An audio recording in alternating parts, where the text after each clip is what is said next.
Welcome, travelling friends of Australia. We are Willem and Anneke, and we hope you enjoy this episode of our podcast, where we have a chat to other travellers and give them the opportunity to tell their stories and share the tips that they've learned along the way.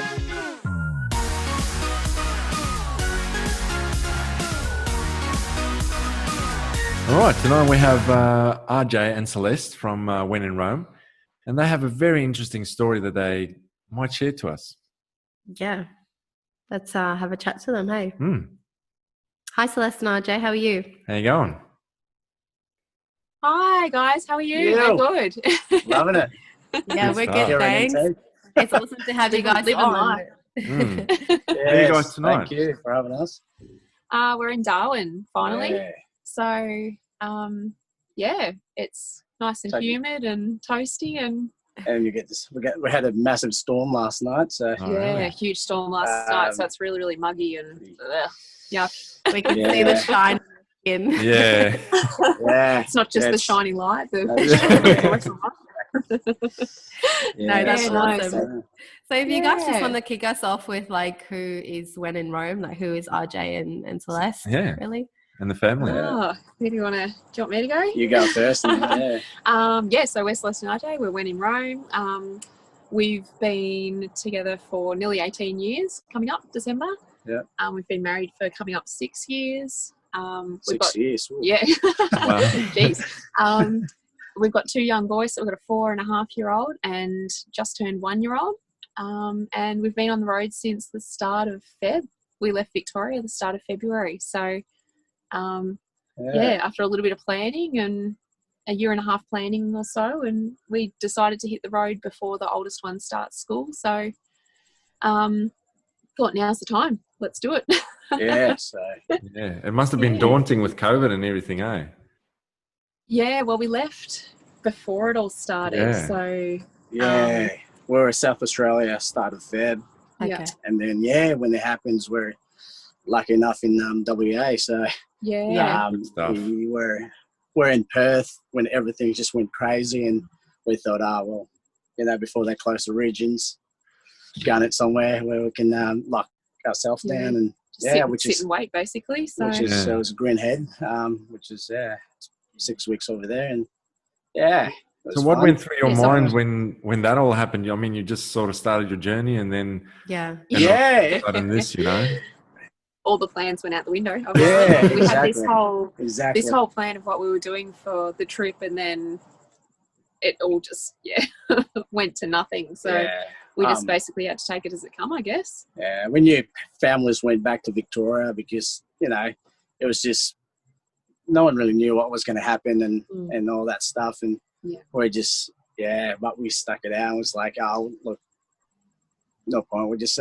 stay and keep going and see what happens. Yeah. And so no one knew if they were going to be locked down for 6 months or 12 months or 2 weeks, or you just don't know. And our house is rented in Victoria, so it's not as though we can move back in. So basically, if we were going to go back to Vic, we were going to take the van and go and sit in a caravan park through winter. So that wasn't going to happen. So you might as well do that somewhere else if you're going to do that. Yeah, which is beautiful WA. So 7 months there.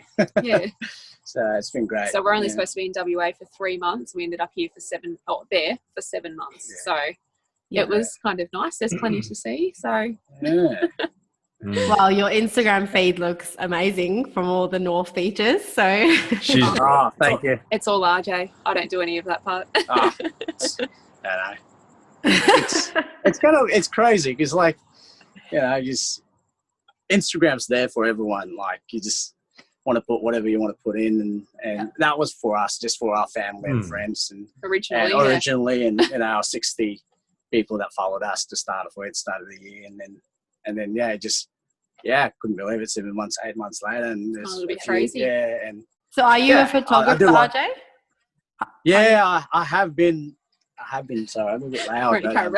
Sorry, I have been. I've been taking photos for a while now, since MySpace days. So anyone remember MySpace? Yeah.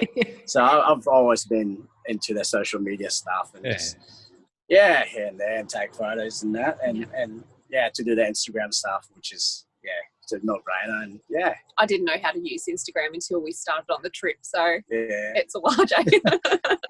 She does the captioning, I do the photography, so Yeah. And the drone and everything else. So Videos. Good combination. just That's good. fun. Yeah, yeah. We try. I'm hopeless with captions, so Yeah. she can do that for me. I'm more visual. Yeah. So you started in February. Yeah. What got this all going, and why were you thinking about traveling? I don't know. I think I come home one day, or you come home from work one day, and I was just kind of like, what do you think? Like, what do you want to do? What do you think about going and doing something, especially before the kids start school? And at that stage when we were talking about it, we only had Marley, our older son. And we did have plans to have a second child and this and that. And we thought, well, before Marley starts school and have to do the whole homeschooling thing or distance education while on the road, which a lot of other families do, and they're amazing for doing it. But we just thought, why not do it before we get back and sort of settle down and all that sort of thing. So, and then we did have the plan to have Miller sort of before we left. We wanted to have another child before we left, and it all just kind of fell into place. So we just wanted, I guess, a bit of, I don't know, we've always both worked full time, and we've both always sort of gone past each other and that sort of thing. So it's probably nice just to spend a bit of time as a family as well, while the kids are young too, I think, which is probably one of the one of the things that was more important, I guess, to us. So, and see Australia. Everyone goes overseas.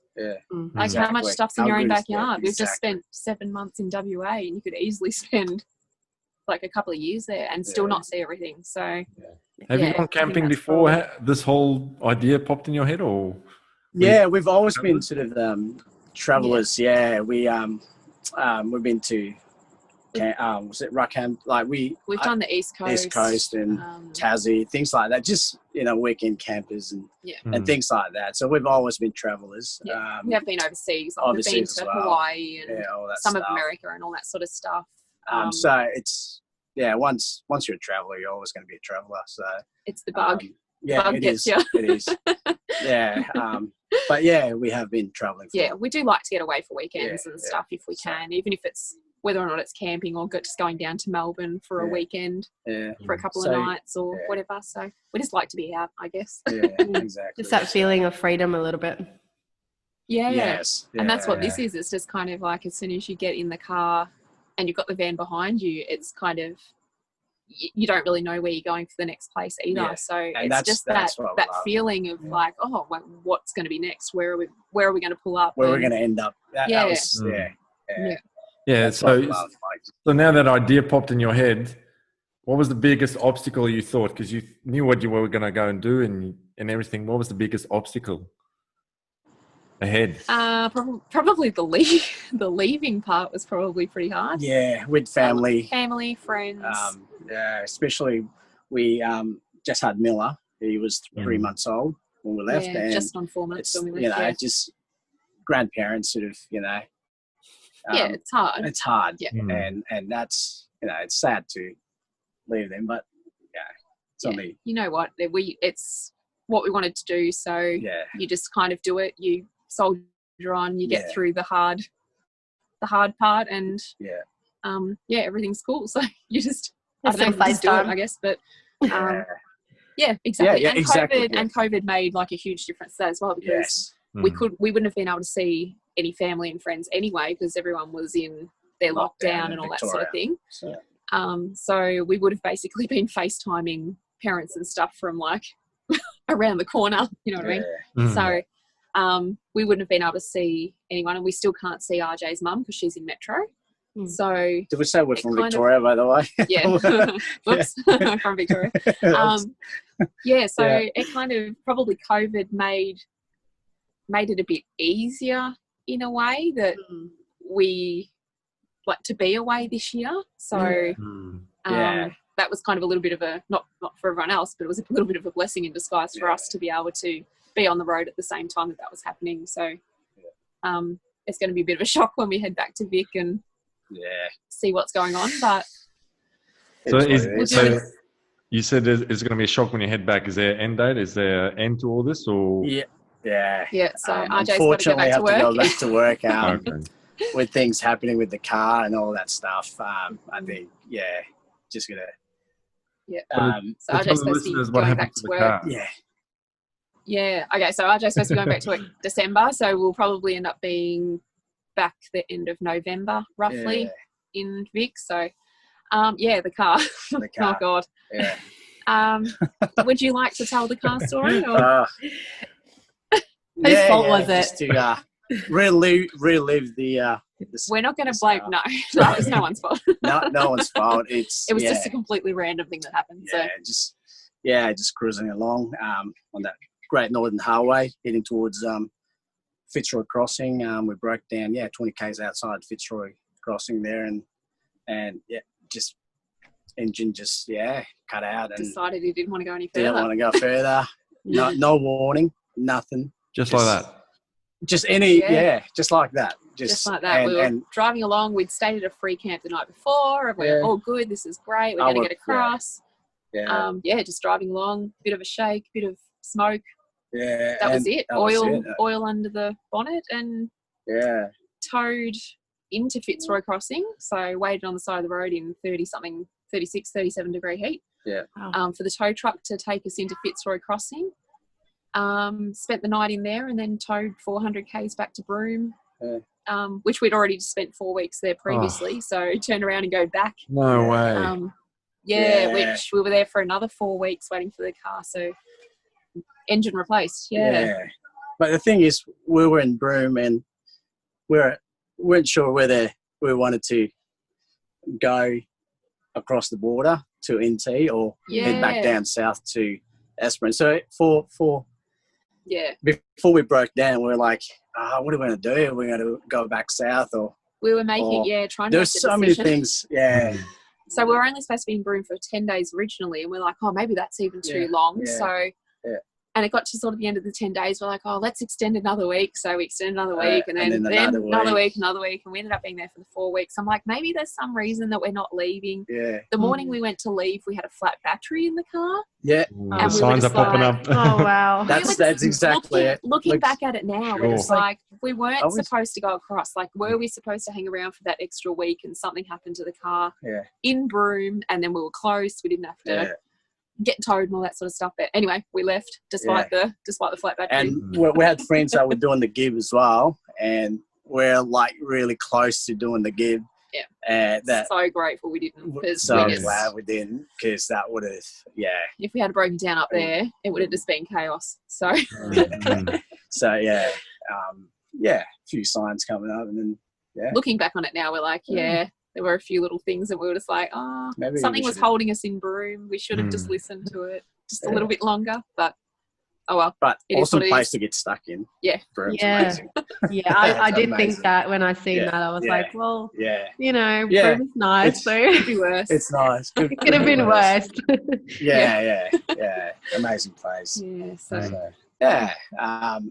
No, we got the car obviously. So after And we've just got, like, I don't know if this is going to be your next question, but we had a massive, massive gift given to us. So personally, thank you to you guys also for chipping in, which was very, very unexpected. Yeah. And I get emotional every time that I talk about this.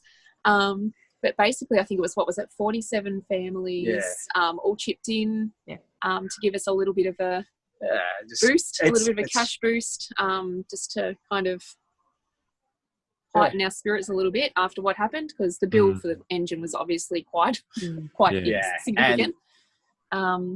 So Family Gap Year, Rob and Lisa, Family Gap Year organised it, as you guys know. And we went to say goodbye to them the day that they were leaving, and got bombarded with this little envelope full of a card and 47 or so families' names and contributions. So it was quite an emotional day, as from what we saw. It was. It was traveling community. It's just crazy. Like, you just don't expect anything like that, and for something to happen like that, it just really you're just one big family. Everyone that's on the road is just a huge family. Like, everyone's doing the same thing. Everyone's got the same common interest. Exactly. And everyone's there to help anyone. Like it's crazy. And like, we keep saying, like, if it was anyone else that was in the same boat, we'd do the same thing. Yeah. Like, We'd do the same thing for anyone else if we were asked. So we were just, obviously blown away, and still are. Like, it's still kind surreal. of, just to think, like, that's people that are like traveling, and that's their funds for their trip that they've like given to us as a gift. Like, it's just it's valuable. It's just unbelievable. Yeah. So we're so grateful. Still. Thank you. Such a great community to be a part of, isn't it? It is amazing community. And that's part of why we sort of started this podcast. You know, we want to broaden that community even more, and share people's stories even more, because it's just amazing. It's a big step to take, to leave everything behind and, you know, go and travel a bit, and you don't know people. So if you can make friends, and so before you sort of leave, and you know, and people you know, then that's going to be so good.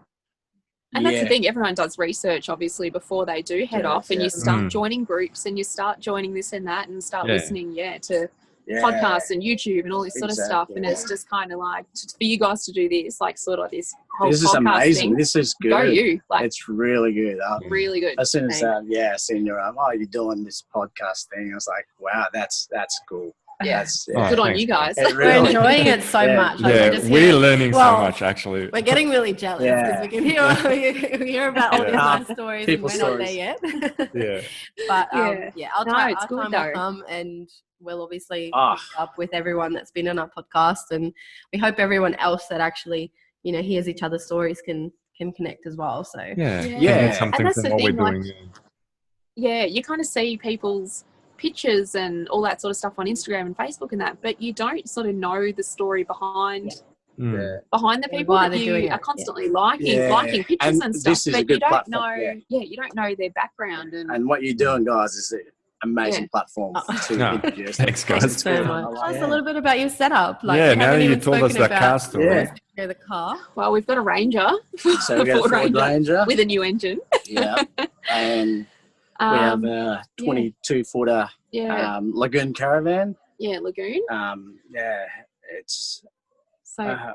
Where do we start? Well, I don't know. It's good. We love it. It's obviously got bunk beds, I'm guessing, if it's that big. So we've got our bed, sort of our kitchen area. We've got the little couch area, which when we left, we took the table out because we had the two young boys, so just to make a bit more space. We don't even sit in there anyway, so all year dining's outside.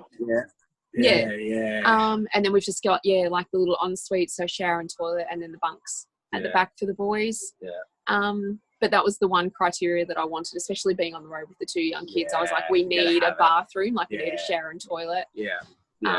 As much as RJ loves emptying the toilet cassette every few seconds.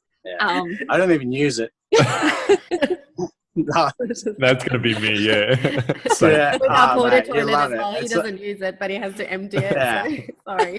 It's gonna be your best friend. So we've just got the caravan, and we've been in some places that it probably shouldn't have been into, but we made it. So it's good, and the range has been good. Like we were on the road for 6 months before it decided to have a hissy fit. So it is a good car. We do still love the car. Yeah, we do. We'll soldier on. Have you done any modifications on the car or on the caravan or anything, or do they just come standard? My car. The car we bought secondhand. So it has a few mods. We've got but I'm not like a car or four-wheel drive buff whatsoever.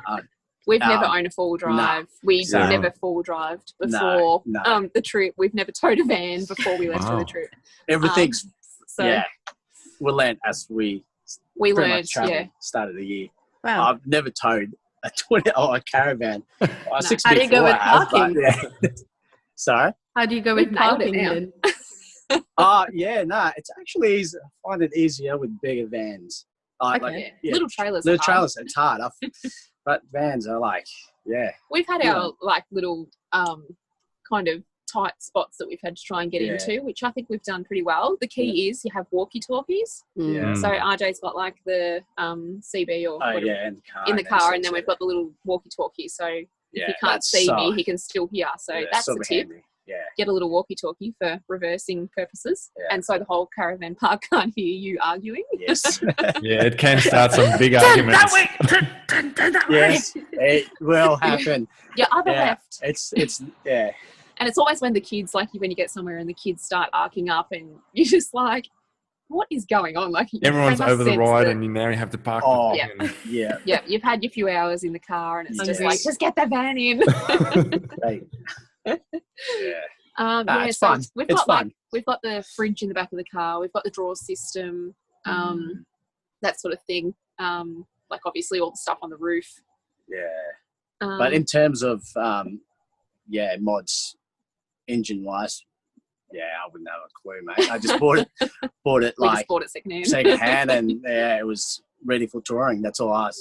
That sold me. So he goes, it's ready for touring. You got your drawer system, like especially with all the stuff in the back. It's just exactly what we needed, and we were just like, done. Let's go. That's easy. It was between BT50 was my first really car that I wanted, but a month later, like a month before we left, or 2 months before we left, or something like that. I was like, no, I'll get a Ford Ranger. The whole time he's like, I'm not getting a Ranger. I want a BT50. I'm not getting a Ranger. And then, sure enough, you buy a Ranger. And look, I have heard the Ford Ranger is better at towing. It is. It's actually, they're just machines, I think, personally, in a way, because it's the only one I've driven. It's the only full drive we've ever had, so we have to say that. We have nothing to compare it to. Yeah, exactly. Other than the engine packing it. We'll just write that off. Just forget that. That's in the past now. Soldier on. Keep going. So your favourite destinations or any bucket list destinations that you still want to go and see? Oh, well, we still want to see Uluru, obviously. Yeah. So heading back down. Yeah. We were talking about this in the car the other day, actually, saying that it's really hard to have a favourite destination when everything's so different. So you've got like Karajini, which is so beautiful, inland, like absolutely stunning. And then you've got other places that are beaches and stuff. So it's really like you obviously can't compare the two. Yeah. But I think for me, I think Fortescue Falls at Karajini was like, that I really wanted to get to Karajini, and when we finally did, like I was so impressed, and so I really, really loved it there. Yeah. What about you? What do you reckon? No, I agree. You agree with me? No, I agree with you. He's learnt well over 18. Yeah, he's a smart man. Don't argue. I'll just say yes. It's. But RJ's a beach person. I am. So... I like. Yeah. Well, I just started fishing, so. Yeah. You like I've surfing? enjoyed and surfing as well. So I like surfing, so that's why. Exmouth for me. I like Exmouth. It's one of those places where when we turned up and stayed there for a couple of days, we're like, we could live here. This is a cool spot. That was the first place we've actually driven into and thought we could live there. Like we loved it. And there's so much stuff. Like RJ didn't get to go surfing because his foot was injured at the time, but there's like surfing, there's snorkeling, there's canyons, there's gorges, there's beaches, there's everything. Like there's so much stuff to do there. It's until we found that grapes are $20. It's so expensive. Grapes, like a bag of grapes. I bought a little bag of grapes. It was $25. That's one of those little standard supermarket bags. I was just like, we probably couldn't live here because grapes are too expensive. Can't afford it. No, we have to grow our own. It's so expensive. But it's Exmouth for me, and Karajini as well. Obviously, but two completely different things though. And then before you end your journey, which place do you still want to go and see? A dream destination Uluru. still? Oh, you said Uluru. Uluru. We were talking about Flinders Ranges. Apparently Flinders Ranges in South Australia. Have you guys been there at all? No, but I've seen. No. I've seen that's Instagram and stuff. Yeah, apparently that's unreal. So, so we're going to head. So from Darwin, we'll head back down the middle. So we've got like Alice Springs, Cooper Pedy, all that sort of thing. So, Flinders Ranges I think would be pretty cool before we head back across. I think so. Over the border. So you're keeping the caravan when you go back? Nah, we're going to sell this Selling one. it off? Yeah. And we're thinking of getting something a bit smaller. Off-road. And off-road. Because we got semi-off-road at the moment. Like traveling, you sort of see other caravans and things like that.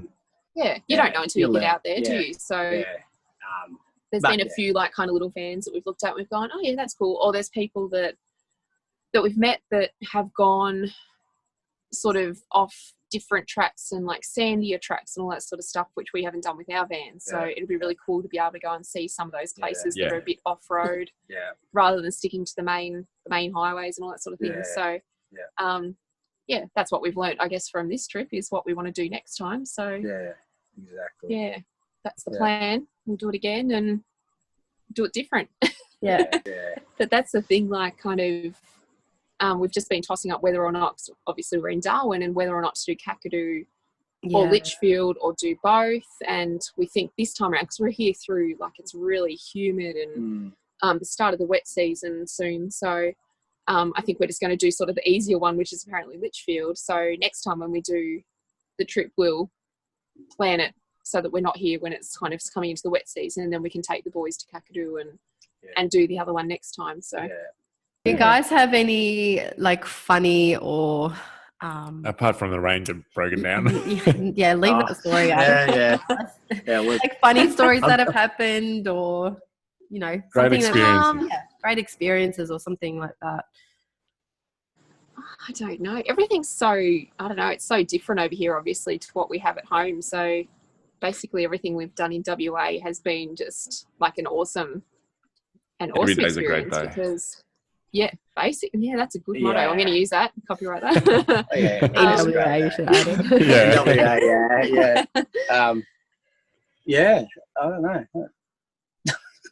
I don't know. There's nothing that really kind of stands out. Like I think a lot of meeting the people that we've met on the way, like the people that we met in lockdown, that we have basically been traveling with for the last how many months, and all the kids playing and all that sort of stuff. Like that's probably, we wouldn't have got that otherwise. If we didn't have that lockdown, we wouldn't have spent that time with those families and I don't know, created those relationships with those guys that we'll kind of be friends with forever now. And you never and they're all here and they're all here in Darwin now anyway, so we've caught up with them after we got stuck, but we've caught up with them, which has been really cool. And I think that's a really cool thing, is just the people that you meet along the way and form friendships with. And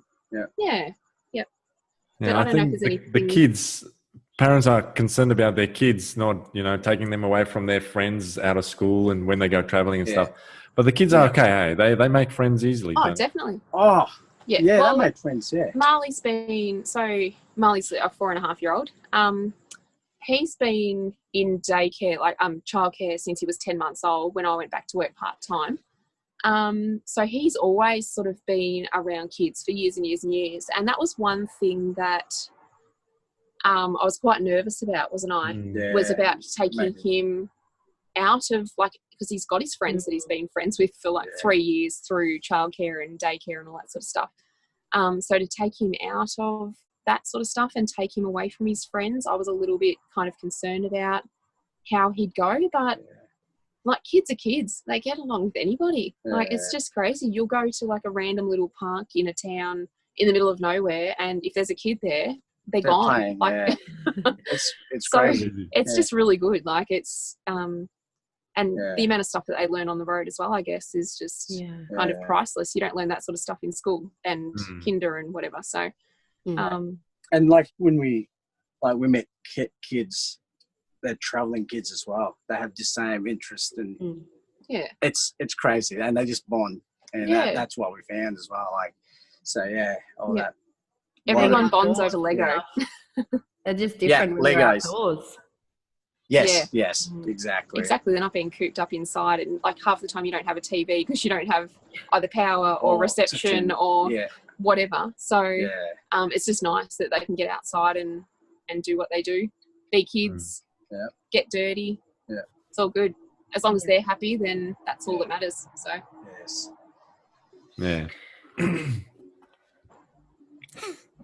dead air. Yeah, I think I'm looking at our questions. I think we've pretty much asked everything. We like to ask a question and maybe you'll answer it like everyone else. We don't know. Or maybe it'll be different. Maybe it'll be different. Oh, gosh. Put us on the spot. Okay, we're ready. We just want to, if you guys have got any advice for people who are sitting at home, and are thinking about doing this kind of thing. Or that see families on Instagram doing this. Yeah, but not really. Do it. Do about how to start. Do it. Do it. You know what? If we keep saying, and there's been a few people that have said to us, how are you doing it with a baby?